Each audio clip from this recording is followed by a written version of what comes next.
आप क्या समझते हैं कि इतनी तगोदो जो हुई है, आप हुकूमत के आपको लगता है कि मकासद पूरे हो गए हैं इतनी मेहनत करने के बाद, इतने जतन करने के बाद? एक तो 18वीं तरमीम आई थी 2011 में, और उसके बाद से 2018 तक पीपल्स पार्टी और पीएमएलएन की हुकूमत थी। हम्म। कभी एक दफा भी किसी ने ये कंसर्न शो नहीं किया कि वो जो अनफिनिश एजेंडा है हम्म। उसको हम कब तकमील की तरफ लेके जाएंगे, पूरे 7 साल। फिर उसके बाद जो पीटीआई की हुकूमत आई, उस दौरान उसके भी 4 साल में कभी किसी ने कोई कंसर्न नहीं शो किया। फिर पीडीएम की अप्रैल 2022 में हुकूमत आ गई, कोई कंसर्न नहीं शो किया। और फिर उसके बाद उस पर तो 2/3 मेजोरिटी भी थी, क्योंकि वो जाहिर सी बात है पीटीआई बॉयकॉट रिजाइन करके जा चुकी थी। फिर फरवरी में इलेक्शन हुए, मार्च से हुकूमत आई थी, जस्टिस फायज ईसा की मौजूदगी में ये ले आते अमेंडमेंट्स। तो एक तो सबसे बड़ी चीज, किसी भी आप जायजा लेते हैं उसमें एक इंटेंशन क्या थी। इंटेंशन ये जो आपने कहा 25 तारीख से पहले पहले सब कुछ होना था, और ये होना था। और इसका जो मैं समझता हूँ कि 1 पॉइंट एजेंडा था, ये क्यों होना था, ये 2024 के इलेक्शन की जो प्रॉपर इन्वेस्टिगेशन है उसको ब्लॉक करना, उसको और रोकना था। बिल्कुल ऐसे ब्लॉक करना था कि कोई भी ऐसी कोई सही तरीके से इन्वेस्टिगेशन ना हो, सही तरीके से पता ना चले कि फरवरी 8 और 9 की रात को क्या हुआ और कौन जीता था और कौन हारा था। इंसाफ के तकाजे उस हद तक ना पूरे हों और अगले 4 साढ़े 4 साल तक ये ब्लॉक ही रहे। अब उसको एक ही तरीका था अचीव करने का। उनको पता था कि 8-2 से फैसला भी आ चुका था, जस्टिस मंसूर अली शाह ने उस 8 फुकनी जजेस जो थे उनकी सरबराही वो कर रहे थे। और फिर उसके बाद उन्होंने एक दफा नहीं, फिर पूरा फैसला आ गया, और फिर वजाहत भी आ गई, एक दफा नहीं, 2 दफा नहीं, 3 दफा वजाहत भी आ गई मखसूस नशिस्तों के हवाले से। तो वो उसके तो बड़ा क्लियर था कि वो मंसूर अली शाह चीफ जस्टिस बनते और बिजनेस एज यूजुअल रहता तो वो तो एक्सेप्टेबल था ही नहीं। तो हम सबको ये यहाँ से देखना। दूसरी चीज देखने की बात यह है, जो मौलाना साहब कह रहे हैं कि ये वो, आप उस तरह से इसको देखें कि ये पहले जो ड्राफ्ट आया था वो कितना खतरनाक था। लेकिन इसको दो तरीके हैं देखने के। एक तो वो है, बिल्कुल सही करें, सितंबर में जो ड्राफ्ट आया था वो कितना खतरनाक था। स्ट्रेटेजी का हिस्सा भी हो सकता है हुकूमत का, एक खतरनाक तरीन ड्राफ्ट लेके आए और फिर नेगोशिएशन शुरू हों, और ऐसा ही हुआ। जो दूसरा तरीका देखने का और सही तरीका देखने का कि मौजूदा जो सूरत हाल है, आज जो कानून है इस 26 अमेंडमेंट के पास होने से पहले, उसके साथ मुवाजना होगा ना। उसमें जजेस की इंडिपेंडेंस कैसे इंश्योर की गई। जब आपने अभी एक इंट्रोडक्शन में कहा कि जी वो जो सुप्रीम जुडिशियल काउंसिल है जिसमें जाहिर है हुकूमती अरकान और जजेस की वो मेजोरिटी होगी, वो हाई कोर्ट के जजेस की परफॉर्मेंस देखेगी। अब आप मुझे बताएं, मुझे 6 हाई कोर्ट के जजेस है ना जिन्होंने शोर मचाया था, जस्टिस बाबर सत्तार और दूसरे, जिन्होंने कहा था हमें डराया जा रहा है, धमकाया जा रहा है, हमारे घर में वो वैसे कैमरे नस्ब किए गए हैं और हमें चेस किया जाता है और डराया जाता है। तो अब आप मुझे बताएं कि उन 6 जजेस की क्या परफॉर्मेंस इवैल्यूएशन होगी? जीरो। 6 जजेस ठीक नहीं है। लेकिन तो ये इन हालात में आप समझते हैं कि ये मजीद मामला कंट्रोवर्शियल हो गया? आप जो तज्जिया कर रहे हैं कि इसका मकसद 1 पॉइंट एजेंडा था वो ये कि 8 फरवरी के बाद जाहिर है जो मामला अदालतों में चल रहे थे इन्वेस्टिगेशन के हवाले से, फॉर्म 45, 47, ये मामला हुकूमत ने ब्लॉक करना था, जिसकी वजह से हुकूमत ने ये सारी तगोदो की है। तो इससे तो आने वाले चीफ जस्टिस चाहे वो मंसूर अली शाह है या अफरीदी हैं, वो तो फिर कंट्रोवर्शियल पहले ही हो गए ना। फिर पहले ही हो गया ना। एक तो देखिए ना कि आपने एक मखसूस जज को नहीं लगाना था, आपने उस जुडिशरी को उस हालत में नहीं छोड़ सकते थे जो ख्वाजा आसिफ ने और दूसरे बड़े सीनियर अरकान जो है हुकूमत के, उन्होंने उसका बार बार इजहार भी किया था कि अगर मंसूर अली शाह चीफ जस्टिस 25 तारीख के बाद तो कुछ भी हो सकता है, और ये मेजोरिटी को मिनॉरिटी में भी तब्दील किया जा सकता है, और 2008 के इलेक्शन का ऑडिट भी वो अनाउंस कर सकते हैं। अगर ऑडिट अनाउंस कर भी दें, पोज करें, तो आपका मसला क्या, आप तो जीते हुए ना। Let it be, let the world know, let PTI know, let the entire world know. Congress American वो भी पास करते हैं कि जी ये जाली हुकूमत है और जाली असेंबली है, तो आपको तो सबसे आगे बढ़ के प्रूव करने की जरूरत है कि जी हम, बल्कि अब भी ये कहें कि जी करें ऑडिट 2024 के इलेक्शन का। तो वो जाहिर सी बात है वो नहीं करना। जो वो थैले थे वो थैले वहीं रहेंगे, वो कभी नहीं खुलेंगे, और ऐसे ही सिलसिला चलेगा। और इलेक्शन कमीशन का तो हमें पता है कि उन्होंने क्या करना है और क्या नहीं करना। और सुप्रीम कोर्ट हाई कोर्ट के किसी भी केस को किसी दूसरी हाई कोर्ट में या अपने पास मुंतकिल कर सकती हैं, और जो हाई कोर्ट्स हैं वो अपने दायरा इख्तियार से तजावुज़ नहीं कर सकते, हाई कोर्ट सोमोटो नहीं ले सकते। इनसे तो लग रहा है कि आपने अदालतों को बहुत ज़्यादा बांध दिया है, रिस्ट्रिक्ट कर दिया है, अपनी मर्जी से वो काम जो उनको एक आज़ादी थी सोमोटो लेने की, एक्शन लेने की, आपने उनके हाथ पैर बांध दिए हैं।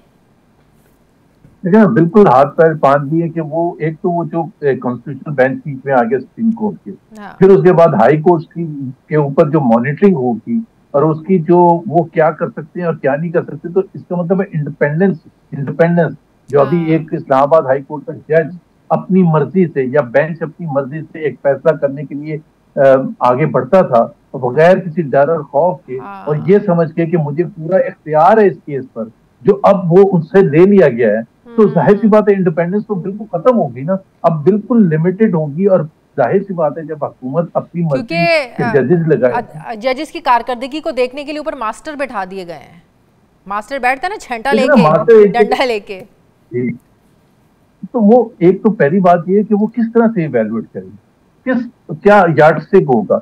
मैं एक रूलिंग पार्टी के एक एमएनए से बात कर रहा था, तो उन्होंने कहा बड़ा सिंपल होगा कि जी देखिए एक जज ने साल में से 150 केसेस किए हैं, दूसरे ने किए 50, केस की तो नोयत भी तो different.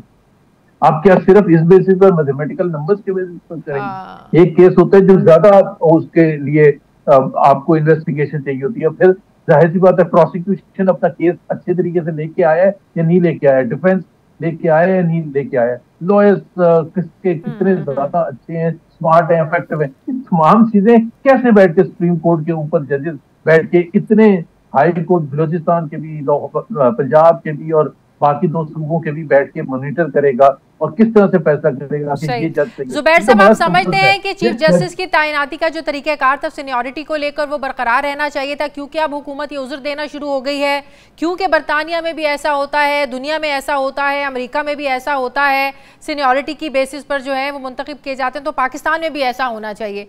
Do you really agree कि वाकई में दुनिया के सिस्टम के साथ चलना चाहिए? बिल्कुल भी नहीं चलना चाहिए, क्योंकि हमारा, let's be honest about it, कि हमारा जो एक तो सबसे पहले इंडिया में भी इलेक्शंस होते हैं ना, इंडिया में भी तो इलेक्शन कमीशन है। 19 पहले आप इलेक्शन कमीशन तो वैसा बना ले, मतलब वहां किसी ने उंगली उठाई है कि जी धांधली होगी, पूरा मैंडेट सील कर लिया, नहीं करते, अमेरिका में नहीं करते, बरतानिया में नहीं करते। So let's not compare ourselves. उनके यहाँ जो लेवल्स ऑफ इंटीग्रिटी है और जो परफॉर्मेंस लेवल है और डेमोक्रेसी की जो बुनियाद होती है टू कंसीड डिफीट, वो अगर आपके मुल्क में है ही नहीं, और ये कोई एक दफा 2024 के इलेक्शन की बात नहीं कर रहा मैं, मतलब हर इलेक्शन की बात कर रहा हूँ, तो जब माहौल ऐसा हो, क्या इस इलेक्शन कमीशन पर किसी का, पाकिस्तान का कोई भरोसा है? आप मिसाल के तौर पर नैब के चेयरमैन थे जावेद इकबाल साहब, क्या किसी का भरोसा था उन पर? इसलिए नहीं था। तो अगर आप कहें इंडिया में भी तो वो अपॉइंट करते हैं, इसलिए तो इंडिया में तो कभी उंगली भी नहीं उठती है ना, इंडिया में तो कभी कोई कंसर्न भी नहीं होता ना, इंडिया में सब रिस्पेक्ट करते हैं जुडिशरी की, 99% केसेस में तो कोई इशू नहीं होता। और आज की बात नहीं कर रहा मैं, 1947 से बात कर रहा हूँ, उनकी जुडिशरी का अब हमारी जुडिशरी से मुकाबला ना करें। हमारे यहाँ इंडिपेंडेंट, आप ज्यादा दूर ना जाएं। गिलानी साहब को जब सजा हुई, कौन काले कोट पहनकर गया था? किसने उस वक्त नारे लगाए थे? आजाद अदलिया है, अदलिया ने अपने इंसाफ किया है। आज हमें कहा गया था कि तारीखी दिन है कि अदलिया ने इंसाफ कर दिया है, ऐसा ही फैसला होना चाहिए था। मतलब कि तब अदलिया आजाद थी। आप कोई जुर्रत करेगा इस तरह के फैसले देने की, जिस तरह के ये फैसले हुए माजी में? हुकूमत के खिलाफ तो कोई फैसला नहीं आएगा। और देखिए हर चीज का बैलेंस होता है। एक तरफ अगर पेंडुलम स्विंग हो गया था, इफ्तिखार चौधरी जब वो चीफ जस्टिस दोबारा से बने लॉयर्स मूवमेंट के बाद, तो उन्होंने जाहिर सी बात है वो हदूद अबूर कर ली जो उनको नहीं करनी चाहिए थी। वो इतने ज्यादा उनके पास पावर्स आ गई, और वो पावर्स का मुजाहरा सिर्फ इफ्तिखार चौधरी ने नहीं, उसके बाद चीफ जस्टिस ने और ने भी किया।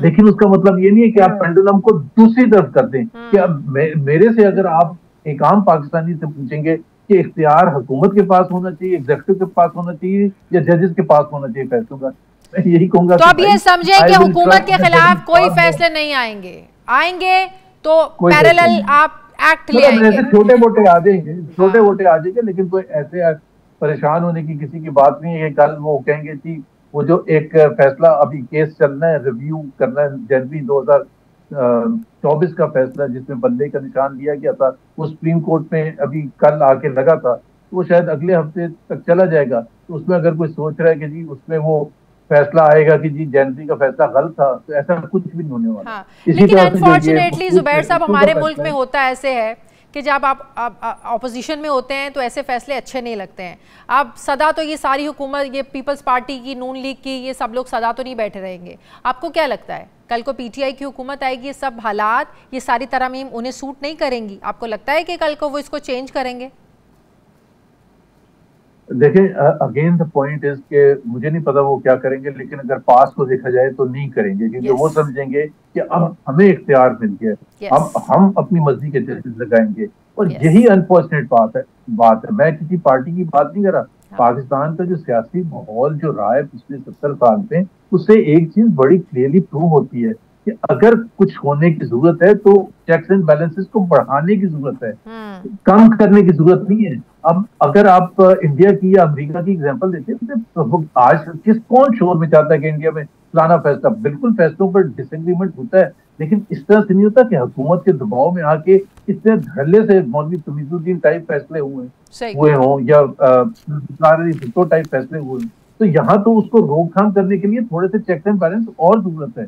तो अगर ये करना ही था, और सबसे बड़ी बात है नियत की, आपका नियत क्या है, इस वक्त आपको करने की क्या जरूरत थी? 10-12 साल आपने नहीं किया, आज आपको एकदम से याद आ गया जब आपने देखा रिटायर होने वाले नहीं। और मिसाके जमहूरियत भी याद है ना, मिसाके जमहूरियत का एजेंडा भी तो कंप्लीट करना था। 2006 में मिसाके जमहूरियत हुआ था, बीबी का भी वादा था, नवाज शरीफ साहब की भी ख्वाहिश थी। वो सारी ख्वाहिशें, वो सारे एजेंडे आज पूरे हुए हैं सालों के बाद। बहुत शुक्रिया आपका।